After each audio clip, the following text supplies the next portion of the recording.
নমস্কার, এক টুকরো বিদেশের আরেকটি ব্লগে আপনাদের সবাইকে স্বাগত। আজকে জামাই ষষ্ঠী। আমাদের বিয়ের পরে এটা দ্বিতীয় জামাই ষষ্ঠী। দেশে থাকলে তো মার বাড়ি গিয়ে দিদি ভাই, দাদা ভাই, আমি, সৈকত, বুক্কু সবাই মিলে একটা মজার দিন কাটাতাম। তা ভাবলাম এখানে বসে বন্ধুদের স্ট্যাটাস দেখে মন খারাপ করব কেন, আমিও ভাবলাম নিজেদের মতো করে এনজয় করব। প্রথমেই চিংড়ি আর মাংসটা আমাদের তো ফ্রোজেন থাকে, তাই জন্য ওই দুটোকেই আগে ডিফ্রস্টে বসাতে হবে। সকালবেলার চাটা তো আর মিস করা যাবে না।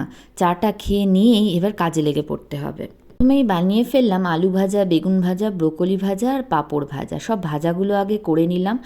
আমি খুব দুঃখিত, আজকে কোনো রেসিপিটারই আমি পুরোটা দেখাতে পারবো না, কারণ একা হাতে এত রান্না করে তারপর ভিডিও করা আমার পক্ষে সম্ভব হয়নি। এটা চিংড়ির মালাইকারি হচ্ছে। দেশ থেকে আসার সময় এই ড্রাই নারকোলটা দিদিভাই আমাকে কিনে দিয়েছিল, তার মধ্যেই একটুখানি দুধ দিয়ে এরকম নারকেলের দুধ বানিয়ে ফেললাম। তোমরাও কিন্তু এটা ট্রাই করতে পারো। এতে মালাইকারির গ্রেভিটা খুব সুন্দর গাঢ় হবে আর টেস্টটাও খুব সুন্দর। আর একটা রান্না চাপিয়ে দিয়ে আরেকটা রান্না কন্টিনিউয়াস করতে থাকছি, কারণ আমাদের টাইম 3:30-র সময় মা বলল যে দেশে ষষ্ঠী শেষ হয়ে যাবে, তার আগেই ফোঁটা নিতে হবে। এখানে পোলাওয়ের জন্য চালটাকেও ভালো করে ভেজে নিলাম।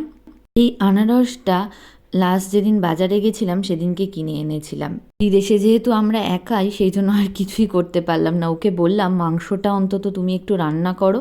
এই যে পোলাও রেডি হয়ে গেছে, আমি ততক্ষণে এই বিশাল যুদ্ধের কাজটা সেরে ফেলি। আসার পরে বিদেশিদের থেকে আমি আনারস কাটা মোটামুটি শিখে গেছি। আনারসটাকে অবশ্যই কিচেন টাওয়াল দিয়ে ধরবেন, আর কাঁটাগুলো হাতে লাগবে না। আর একেবারে যদি চোখগুলোকে বাদ দিতে হয় তাহলে একটু ডিপ করে কাটবেন, আর না হলে আমি যেরকমভাবে কাটছি শুধুমাত্র খোসার গা বরাবর কেটে নেবেন। তারপরে চোখগুলো কিভাবে কাটবেন সেটা আমি দেখাচ্ছি। এরকমভাবে খোসা ছাড়ানো হয়ে গেলে দেখবেন চোখগুলো একটা প্রপার লাইনে আছে। সেই লাইন বরাবর দু সাইডে দুটো কোপ দিলেই একসাথে অনেকগুলো চোখ বেরিয়ে আসবে, তাতে আপনার সময় অনেকটা বেঁচে যাবে। এইরকমভাবে আনারসটাকে কাটলে আনারসের গায়ে খুব সুন্দর ডিজাইন হয়। তারপরে যখন টুকরো করবেন পুরো ফুলের মতো দেখতে হবে আনারসটাকে। বিদেশে আসার পরে এই প্রথম আমাদের আনারস খাওয়া। এখানে আসার পরে সেই রকম তো আর দেশের ফল কিছু পাই না, সেই জন্য দেখি এই আনারসটা খেয়ে কেমন টেস্ট। যদি ভালো লাগে তাহলে আবার আনবো। মায়ের জামাই মাংস রান্না করছে আর আমি আনারসটাকে কুচি কুচি করে রেখেছি চাটনি করব বলে। মাংস থেকে যে কী সুন্দর গন্ধ বেরোচ্ছে আপনাদেরকে যদি বোঝাতে পারতাম। যাই হোক, এবার আমি চাটনিটা শুরু করি। আর সময় নেই, একদম দেরি করা যাবে না। ভাইকে ফোন করলাম, দিদিভাই বাড়ি থেকে বেরিয়ে গেছে। আর বড়জোর 10 থেকে 15 মিনিটের মধ্যেই দিদিভাই পৌঁছে যাবে। আমাদের দুই বোনেরই শ্বশুরবাড়ি এত কাছাকাছি ছিল, আমরা বাইকে করে প্রায় 10 থেকে 15 মিনিটের মধ্যেই মায়ের বাড়িতে পৌঁছে যেতাম। এখন মায়ের বাড়ি যাওয়া মানে আমার কাছে একটা বিশাল বড় ট্যুর করা, যেটা হয়তো বছরে একবারও আমি করতে পারবো কি না জানি না। আর আজকে উৎসবের দিনে এইসব ভেবে মন খারাপ করে লাভ নেই। এর মধ্যে আনারস দিয়ে, আনারসের কুচিগুলো একটু পরে দেবেন, তার মধ্যে বিট নুন আর টেবিল সল্ট দিয়ে দিলাম। আর এই মিষ্টির রসটা আমার কাছে পড়েছিল, আর অল্প একটু গুড় দিয়ে ভালো করে চাটনিটাকে নাড়তে হবে। একটা আনারস মিক্সিতে পেস্ট করেছিলাম আর খানিকটা আমি হাতে টুকরো করেই দিয়েছিলাম, তাতে খাওয়ার সময় আনারসের টুকরোগুলো মুখে পড়বে, খুব ভালো লাগবে।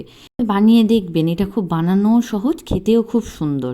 এই হচ্ছে সেই স্পেশাল মানুষ আজকে যার জন্য এত কিছু সব আয়োজন। পাঞ্জাবিটা অষ্টমঙ্গলায় যেতে মা সৈকতকে দিয়েছিল, তখন ভাঙা হয়নি। বিয়ের পরে তো প্রচুর পাঞ্জাবি শাড়ি পাওয়া হয়, এর থেকে আর কোনো ভালো দিন হতে পারে না মায়ের দেওয়া উপহার ব্যবহার করার। জামাই ল্যাপটপ নিয়ে বসে পড়েছে শাশুড়ির থেকে ডিজিটাল ফোঁটা নেবে বলে। শোনা যাচ্ছে?